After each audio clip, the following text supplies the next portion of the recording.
Hey everybody, welcome to Obscurities in Miniatures. We're back with some more Victrix models. Now, this is an older release in the sense that it's actually in a box, whereas I believe nowadays this kit is going to come bagged like most of the other releases you've seen here.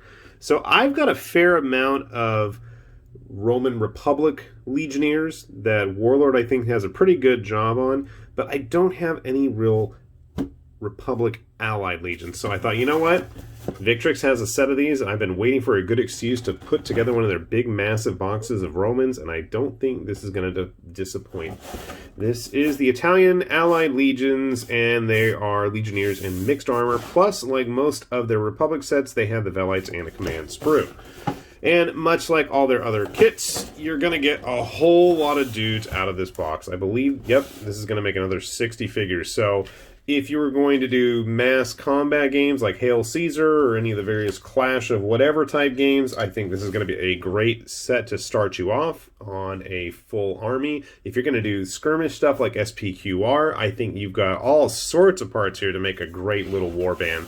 And one for your opponent while you're at it. If you wanted to do some kind of old school tactical, what's it called? Frostgrave warband? I mean, you could probably figure out one here. I'm trying to figure out how to put this box open. The Napoleonics are one thing. I'm looking at the box here. I have not ever been able to really get into, but that's just me. Okay. Let's stop rambling. Big pile of sprues. No bases. There are no bases. If you've ever built any of the Victrix stuff, they do sell bases separately. And if you're a person like me who's been building stuff like this for quite some time, you're going to have bases up the wazoo anyways. This is the command sprue. You can see we've got the command body. We've got the guy in the skins there. Various adorned heads. And then, oh, hey, some more of the wolf skins. I'm assuming they're wolves, maybe bears. I'm not even sure. But those are going to be for the Velites. So you have two of those, and then the two commanders. An assortment of bear heads for the Velites. Javelins and spears for them. Various signal toppers. You've got your horn. Couple of gladius, few scabbard weapons, and then if you want to make the various grieved style leaders, you do need to cut off those legs and replace them with the ones here. I think this is one of their earlier releases in that regard. So let's see, we've got at least 3 of the command sprues. And then we have the main Legionnaire sprue. Significantly bigger. You're going to have 6 bodies on here with a variety of armor types. Sadly, there is no mail on this one. The chainmail bodies are on the main Legionnaire set. But more interesting to me is the fact that we've got all kinds of varieties of helmets and helmet crests as well. And that's one thing with the Allied set you get a lot more of. Basic shields over here, pilums over there. I don't remember the name of the longer spears, but I don't know if those are for the actual Legionnaires or for the Velites. So over here you've got all the Velite weapons, smaller javelins, a few different helmeted and unhelmeted heads, the smaller shields. So plenty to go around. I don't see, unfortunately, a lot of gladius armed Legionnaires. In fact, I don't see any, period.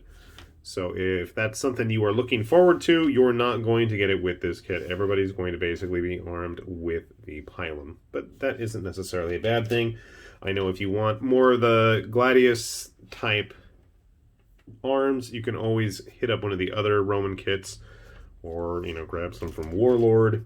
There's plenty out there. So between, how many of these sprues do we have? 2, 3, 4, 5, 6 of them? Okay, got a fair amount. So that is it for the basic Allied Legionnaire frame. I like all the head crests. I am definitely going to be using those for the various troop types. And that's about it. So why don't I go get a whole bunch of these put together, and we'll get them in marching order, and we'll grab a few other kits while we're at it to see how they compare. Sit tight. Alright folks, we've been building up our Roman legions here. And I gotta say, while it was a nice, easy kit to build, they're not the most exciting in terms of poses. Some of them, his head's on crooked. I think these guys are going to be great for a nice, big, massed unit. There wasn't a whole lot you could work with in terms of, you know, getting them into more aggressive action-like poses. Every now and then you'd have a guy with his javelin, or I can't think of the word at the moment. Not stigma. I don't know what I'm thinking. Anyway, some of them have them underslung, upside down under their hands there. Arms, hands. I don't know what I'm talking about. I'll put it in the comments. I don't know. My mind's going.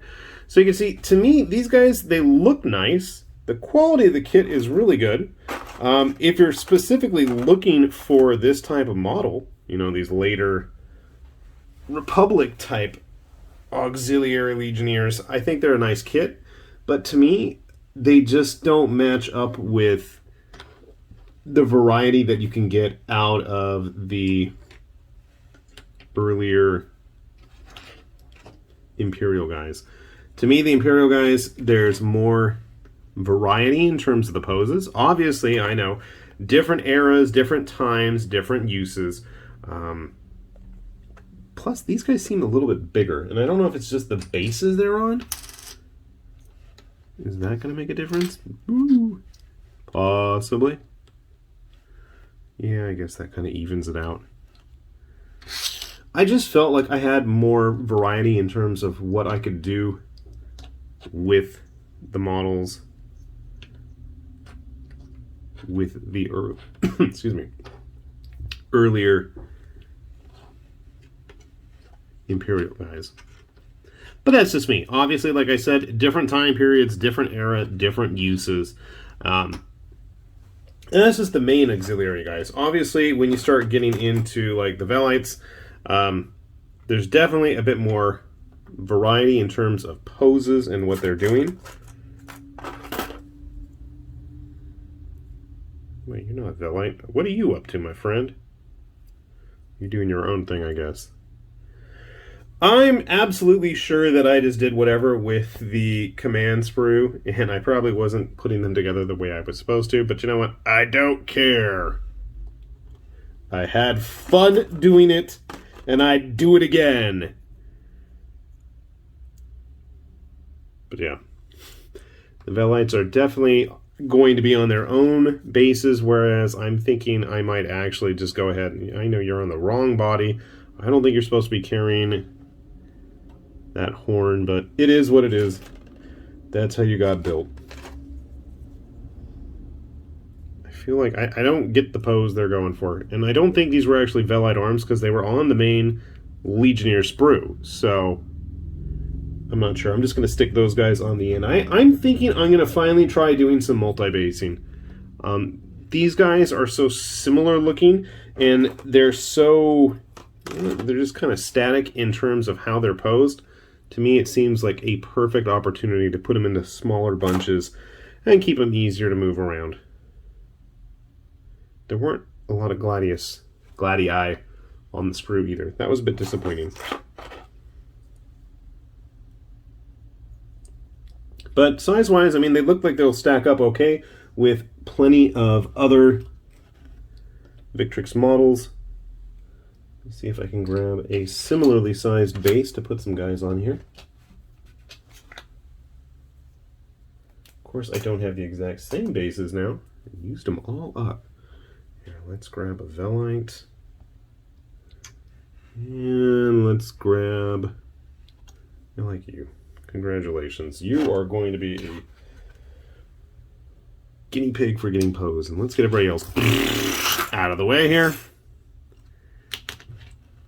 so we can see, get out of here, how these guys look with some other typical models. So grabbing a Germanic Victrix model here. Everybody should be on about equal footing now with our Imperial auxiliaries. Whoa, I'm dropping them now. Using a Republic Legionnaire. Actual Republic. Now, again, this is an issue if you're going to start mixing and matching from different companies.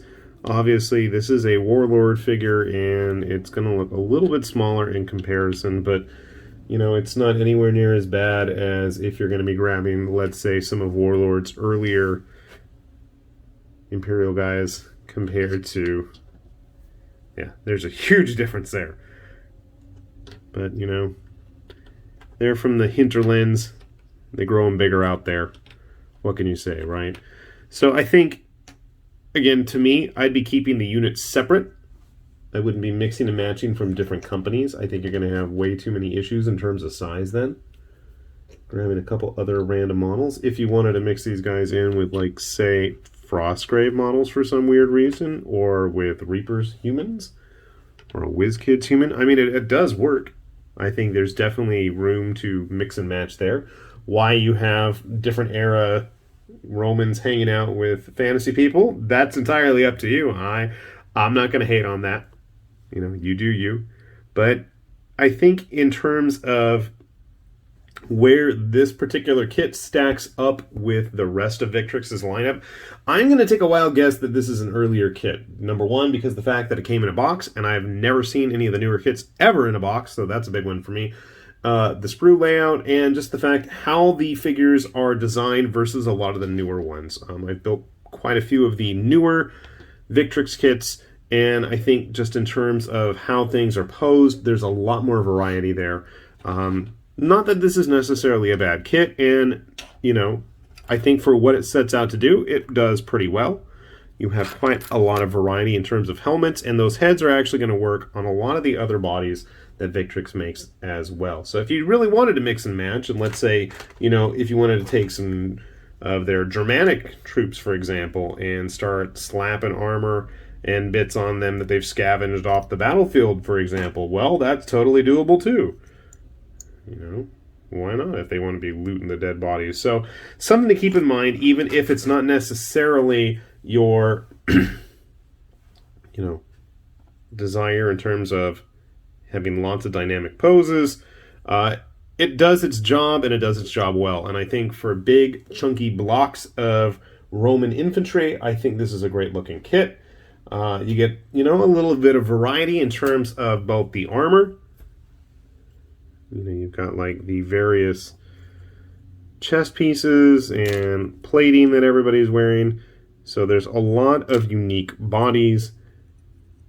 And I think not everybody's matching up. So if you like to have variety in your forces, I think you can really get a lot of enjoyment out of this kit. We'll put a link down below if you've never had a chance to check out Victrix's stuff. They've got tons, and I mean tons, of interesting plastic historicals. And I mean, you know, I swore up and down that I'd never buy historical, and yet here we are. So, you know what? Everybody's opinions can change. With that said, this has been High Lord Tamberlane with Obscurities and Miniatures, saying thanks for watching, and we will see you back here soon. Bye-bye.